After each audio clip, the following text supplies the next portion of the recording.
विद्यार्थी मित्रांनो, आज आपण आपला सायन्सचा जो फर्स्ट लेसन आहे, पहिला पाठ आहे the living world and the classification of microbes, त्याला सुरुवात करणार आहोत. हा फर्स्ट लेसन आहे, अतिशय सोपा आहे आणि I will explain in Marathi and English also. म्हणजे मी मराठीतून पण तुम्हाला सांगेल आणि इंग्लिशमधून सुद्धा तुम्हाला सांगेल, म्हणजे तुम्हाला समजायला सोपं जाईल. Then we have to start now. आता आपल्याला सुरुवात करायला हवी. You can see here biodiversity and need of classification. Biodiversity and need of classification. बायोडायव्हर्सिटीचा अर्थ होतो जैवविविधता अँड नीड ऑफ क्लासिफिकेशन म्हणजे वर्गीकरणाची गरज. आता जैवविविधता म्हणजे तुम्हाला तर माहिती आहे बायोडायव्हर्सिटी म्हणजे काय. Biodiversity means the variety of animals and plants and living things are living on the earth.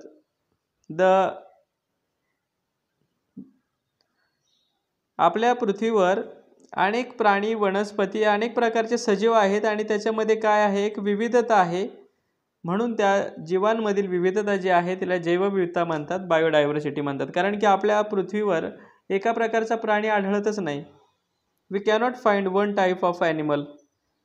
When we take tiger, आपण जर टायगर घेतला, when we think about tiger, आपण जर वाघाबद्दल विचार केला, there are many different types of tigers. वाघांचे सुद्धा वेगवेगळ्या जाती आहेत. अशा प्रकारे काय आहे, बायोडायव्हर्सिटी आहे आपल्या पृथ्वीवर. And need of classification. आता हे सगळे जे ॲनिमल आहेत त्याचं क्लासिफिकेशन म्हणजे वेगवेगळे त्याचे काय करायचे, आपल्याला वेगवेगळ्या डिफरंट क्लासमध्ये त्याचं आपल्याला त्यांना विभागायचं आहे. कारण की सगळ्यांनाच एका वर्गात बसवून चालणार नाही. जंगलातले जे प्राणी आहेत ते जंगली प्राणी म्हटलं की मग त्यांचं वर्गीकरण केलं तर समजा जंगली प्राणी आणि पाळीव प्राणी, wild animals and domestic animals. मग वाईल्ड ॲनिमल्स म्हटलं की आपल्या डोळ्यासमोर वेगळे प्राणी उभे राहतात. डोमेस्टिक ॲनिमल्स म्हटलं की आपल्या डोळ्यासमोर वेगळे ॲनिमल्स उभे राहतात. म्हणजे त्यासाठी त्याचं काय क्लासिफिकेशन करणं गरजेचं आहे, तरच ते ॲनिमल्स किंवा ते लिव्हिंग थिंग जे आहेत, सजीव आहेत, ते आपल्या लक्षात राहतील. आता पहा, या ठिकाणी त्यांनी दिलेलं आहे थोडंसं इंट्रोडक्शन करून. Last year we learn that all living organisms on the earth have adapted according to geographic regions. आपण गेल्या वर्षी शिकलो होतो पहिल्याच लेसनमध्ये की प्रत्येक ठिकाणचा जो सराउंडिंग आहे किंवा परिसर आहे तो वेगळा आहे आणि म्हणून त्या ठिकाणचं जे वातावरण आहे किंवा जो परिसर आहे त्याप्रमाणे काय झालेलं असतं, त्या ठिकाणी ॲडॅप्टेशन झालेलं असतं किंवा अनुकूलन झालेलं असतं. आपण एक्झाम्पलसुद्धा पाहिलं होतं. Yak lives in the Kashmir. काश्मीरमध्ये याक आढळतं.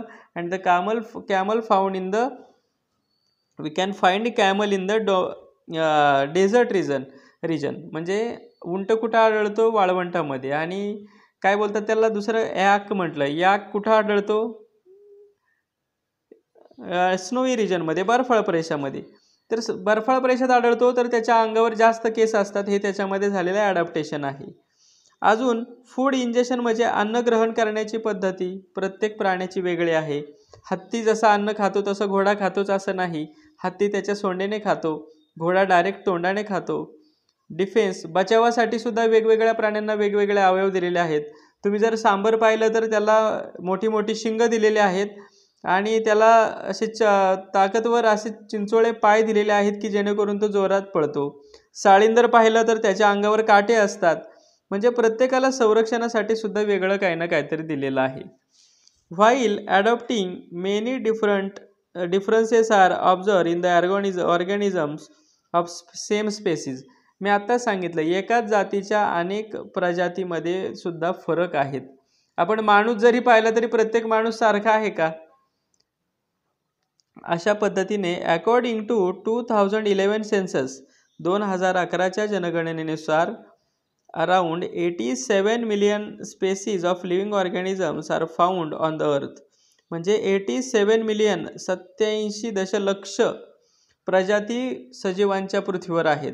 आता 87 दशलक्ष एवढ्या लक्षात कशा ठेवायच्या, 87 लाख प्रजाती लक्षात कशा ठेवायच्या, त्या कुठं कुठं आहेत. They found including land and sea. जमिनीवर सुद्धा आहेत आणि समुद्रात सुद्धा आहेत. आता या लक्षात कशा ठेवायच्या बाबा. To study such a vast number it was essential to divide them into groups. आता त्यांचा स्टडी करण्यासाठी आपल्याला त्यांना वेगवेगळ्या ग्रुपमध्ये डिवाइड करावं लागणार आहे, तरच ते आपल्या लक्षात राहू शकतात. जसं की त्यांचे वेगवेगळे ग्रुप करू शकतो आपण. ॲनिमल्स, प्लांट म्हणजे सजीव, प्लांट म्हणजे वनस्पती, वनस्पतीसुद्धा कशा आहेत, सजीव आहेत. मग आपण वनस्पतींचा वेगळा ग्रुप करू शकतो, ॲनिमलचा वेगळा ग्रुप करू शकतो. So groups and subgroups were created considering the similarities and differences among the living things. त्यांच्यामध्ये काही सिमिलॅरिटीज म्हणजे सारखेपणासुद्धा आहे आणि डिफरन्सेसमध्ये त्याच्यामध्ये सुद्धा फरकसुद्धा आहे.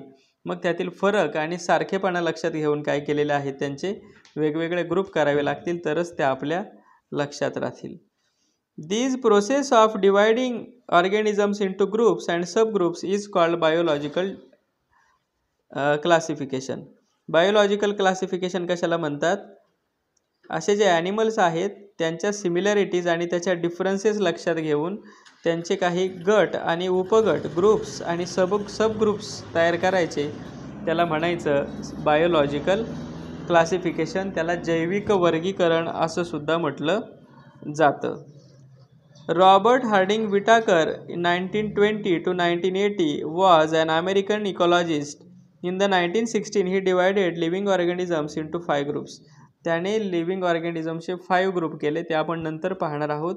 त्यापूर्वी आपण थोडक्यात आता एक बायोडायव्हर्सिटीचा थोडक्यात एक थोडासा हिस्ट्री पाहूया. त्या ठिकाणी दिलेला आहे. या ठिकाणी पहा, इन हिस्ट्री, त्याचा हिस्ट्री दिलेला आहे किंवा त्याचा इतिहास दिलेला आहे. काय आहे त्याचा हिस्ट्री पहा, सोपा आहे अतिशय. हिस्ट्री काय आहे त्याचा? Carl Linnaeus in 1735 divided living world into 2 kingdoms, vegetabilia and animalia. 1735 मध्ये कार्ल लिनियस नावाचा जो सायंटिस्ट होता त्याने 2 गटात रूपांतर केलं होतं, एक प्राणी आणि एक वनस्पती. त्यानंतर कुणी वर्गीकरण करण्याचा प्रयत्न केला? हॅकेल नावाच्या शास्त्रज्ञाने प्रयत्न केला. 1866 साली हॅकेलने काय केलं? कन्सिडर्ड 3 किंगडम्स, त्याने 3 ग्रुप केले. कार्ल लिनियसने किती केले होते? 2 केले होते. आणि हॅकेलने किती केले? 3 ग्रुप केलेत. कुठले कुठले केले त्याने? प्रोटिस्टा, प्लांट्स आणि ॲनिमल्स, असे 3 ग्रुप केले त्यांनी. म्हणजे कोणीतरी अशा क्लासिफिकेशन करण्याचा प्रयत्न प्रत्येक शास्त्रज्ञाने आपल्या परीने केला होता. इन 1925 मध्ये चॅटन क्रिएटेड 2 ग्रुप्स, प्रोकॅरिओटिक्स अँड युकॅरिओटिक्स, म्हणजे आदिकेंद्रकी आणि दृश्य केंद्रकी, असे त्याने 2 ग्रुप केले होते. त्यानंतर 1938 Copeland divided living organisms into 4 kingdoms, monera, protista, plants and animals. कोपलँडने किती ग्रुप केले? 4 ग्रुप केले. लक्षात ठेवायचे. कार्ल लिनियसने 2 ग्रुप केले, व्हेजिटेबिलिया, ॲनिमलिया. हॅकेलने 3 ग्रुप केले, प्रोटिस्टा, प्लांट्स आणि ॲनिमल्स. चॅटनने 2 ग्रुप केले, प्रोकॅरिओट्स अँड युकॅरिओट्स. आणि कोपलँडने 4 ग्रुप केले, मोनेरा, प्रोटिस्टा, प्लांट्स आणि ॲनिमल्स. हे तुम्ही लक्षात ठेवायचे. आता आपण पाहूया R.H. विटाकर, रॉबर्ट विटाकरने नेमके कोणते ग्रुप केले होते, कशा प्रकारे केले होते. आता रॉबर्ट विटाकरने काही 5 क्रायटेरिया यूज केले होते. ते क्रायटेरिया कोणते आहेत आणि त्याच्यावरून कोणकोणते ग्रुप केले होते ते आपण पाहूया नेमके. आता पहा, या ठिकाणी दिलेलं आहे. For this classification Whittaker consider following criteria. त्याने क्रायटेरिया लावला होता. पहिला क्रायटेरिया होता कॉम्प्लेक्सिटी ऑफ सेल स्ट्रक्चर, म्हणजे पेशीची जी जटिल रचना आहे, पेशी रचनेची जटिलता, त्याच्यावरून त्याने कोणते 2 ग्रुप केले? प्रोकॅरिओटिक आणि युकॅरिओटिक, म्हणजे आदिकेंद्रकी आणि दृश्यकेंद्रकी. प्रोकॅरिओटिक म्हणजे आदिकेंद्रकी आणि दृश्यकेंद्रकी, ज्याचं केंद्रक आपण पाहू शकत नाही त्याला म्हणायचं आदिकेंद्रकी, प्रोकॅरिओटिक. युकॅरिओटिक म्हणजे दृश्यकेंद्रकी, युकॅरिओटिक म्हणजे दृश्यकेंद्रकी. त्यानंतर कॉम्प्लेक्सिटी ऑफ ऑर्गॅनिझम, जीवांमधील किंवा सजीवांमधील जटिलता, त्याच्यावरून त्याने 2 ग्रुप केले होते. पहिला ग्रुप होता युनिसेल्युलर, दुसरा ग्रुप होता मल्टीसेल्युलर. आता युनिसेल्युलर म्हणजे तुम्हाला माहिती आहे, युनिसेल्युलर म्हणजे एकपेशीय जे सजीव फक्त एकाच सेलचे किंवा एकाच पेशीचे बनलेले असतात त्याला युनिसेल्युलर म्हणतात. आणि मल्टीसेल्युलर म्हणजे एकापेक्षा अनेक सेलचे बनलेले असतात त्यांना. आता युनिसेल्युलर तुम्हाला शिकलाय तुम्ही, अमिबा युनिसेल्युलर आहे. आणि मल्टीसेल्युलर म्हणजे आपल्या डोळ्यांना जे दिसतात ते एकपेशीय बहुपेशीय की एकपेक्षा जास्त पेशीने बनलेले असतात ते. उदाहरणार्थ माणूस हा मल्टीसेल्युलर ॲनिमल आहे. त्यानंतर पुढील क्रायटेरिया कोणता यूज केला होता त्याने? मोड ऑफ न्यूट्रिशन, पोषणाची पद्धती, अन्न कसं मिळवतात. मोड ऑफ न्यूट्रिशन, पोषणाची पद्धती, अन्न कसं मिळवतात. आता अन्न कसं मिळवतात त्याच्यावरून त्याने 3 ग्रुप केले. कुठले? प्लांट्स, फंगी आणि ॲनिमल्स. आता जे प्लांट्स असतात ते ऑटोट्रोफिक असतात म्हणजे स्वयंपोषी असतात, स्वतःचं अन्न स्वतः तयार करतात. आता वनस्पती स्वतःचं अन्न किंवा प्लांट स्वतःचं अन्न स्वतः का तयार करतात आणि कसं तयार करतात? ते फोटोसिंथेसिस करतात. कारण की त्याच्यामध्ये क्लोरोफिल असतं. क्लोरोफिल म्हणजे हरितद्रव्य असतं, म्हणून वनस्पती त्यांचं अन्न स्वतः तयार करतात. पुढचा ग्रुप त्याने केला होता मोड ऑफ न्यूट्रिशन म्हणजे पोषणाच्या प्रकारावरून सॅप्रोफिटिक म्हणजे मृतोपजीवी, त्याला म्हटले त्याने फंगी, कवक म्हटले त्याला. फंगी म्हणजे मराठीमध्ये त्याला म्हणतात कवक. सॅप्रोफिटिक हे जे असतात ते काय करतात? मृतोपजीवी म्हणजे मेलेल्या वनस्पतीच्या किंवा प्राण्याच्या शरीरावर आपली गुजराण करतात, अन्न करतात. ॲब्झॉर्प्शन फ्रॉम डेड ऑर्गॅनिझम्स म्हणजे एखादा झाड कुजला असेल त्याच्यावर कवक येतं, एखादा प्राणी कुजला असेल, मेलेला असेल, डेड ॲनिमल असेल त्याच्यावर या फंगी येत असतात. पुढे त्याने तिसरा ग्रुप केला आहे मोड ऑफ न्यूट्रिशनवरून ॲनिमल्स, त्याला हेट्रोट्रोफिक म्हणलं आहे, परपोषी म्हणलं आहे. कारण की कुठलाही प्राणी स्वतःचं अन्न स्वतः तयार करत नाही.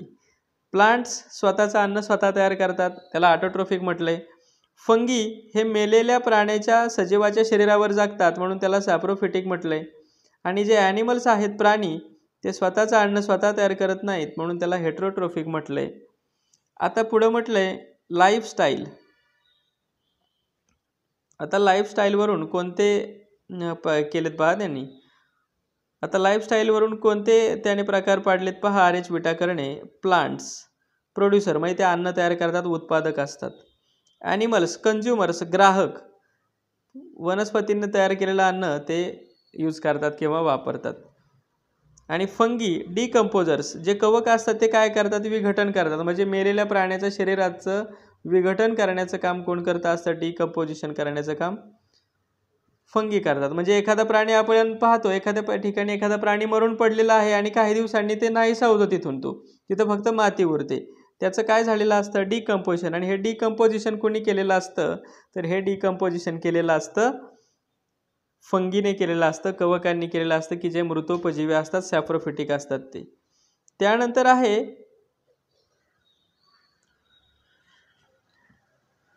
पॉलिजेनिक रिलेशनशिप म्हणजे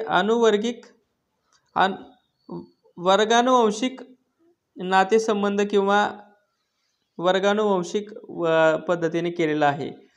याच्यात आहेत प्रोकॅरिओटिक टू युकॅरिओटिक म्हणजे आदी केंद्रकीपासून दृश्य केंद्रकीपर्यंत, आणि युनिसेल्युलर टू मल्टीसेल्युलर म्हणजे अनुवंशिक जे आहेत त्यांच्यामध्ये बदल झालेले किंवा ज्याच्यामध्ये बदल झालेले आहेत ते युनिसेल्युलर टू मल्टीसेल्युलर, एकपेशीयपासून बहुपेशीयपर्यंत. अशा पद्धतीने हे याचं RH विटा करणे हे 5 क्रायटेरिया लावलेले आहेत. कोणकोणते 5 आपण पाहूया एकदा. कॉम्प्लेक्सिटी ऑफ सेल स्ट्रक्चर, त्याच्यावरून त्याने ग्रुप केले प्रोकॅरिओटिक आणि युकॅरिओटिक, आदी केंद्रकी आणि दृश्य केंद्रकी. दुसरा क्रायटेरिया लावला त्याने कॉम्प्लेक्सिटी ऑफ ऑर्गॅनिझम्स म्हणजे सजीवांमधील जटिलता, त्याच्यावरून ग्रुप केले त्याने युनिसेल्युलर आणि मल्टीसेल्युलर. त्यानंतर तिसरा त्याने क्रायटेरिया लावला मोड ऑफ न्यूट्रिशन, पोषणाचा प्रकार. मग पोषणाच्या प्रकारावरून त्याने किती ग्रुप केले? त्याचे 3 ग्रुप केले. कोणकोणते केले? एक प्लांट्स की जे स्वतःचं अन्न स्वतः तयार करतात त्याला ऑटोट्रोफिक म्हटलं. त्यानंतर फंगी जे सॅप्रोफिटिक जे डेड ॲनिमल्सवर जगतात, डेड ऑर्गॅनिझमवर जगतात. आणि दुसरा केला ॲनिमल्स म्हणजे प्राणी. त्यानंतर केलं लाईफस्टाईल म्हणजे जीवनशैली. प्लांट्स प्रोड्युसर म्हणजे अन्न तयार करणारे उत्पादक. ॲनिमल्स कन्झ्युमर्स म्हणजे ग्राहक. फंगी विघटक डिकम्पोजर्स की ते मृत शरीराचं काय करतात? ते विघटन करतात. अशा पद्धतीने त्याने पॉलिजेनिक रिलेशनशिप हा एक क्रायटेरियासुद्धा वापरलेला आहे. तुम्ही या ठिकाणी पाहू शकताय. हे जे डायग्राम दिलेला आहे त्या डायग्राममध्ये तुम्ही या ठिकाणी पाहू शकताय.